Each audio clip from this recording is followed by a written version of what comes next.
إذا زلزلت الأرض زلزالها وأخرجت الأرض أثقالها وقال الإنسان ما لها يومئذ تحدث أخبارها بأن ربك أوحى لها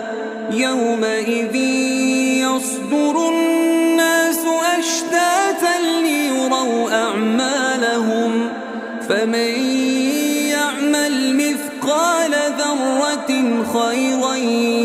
يره ومن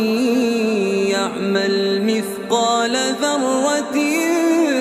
شرا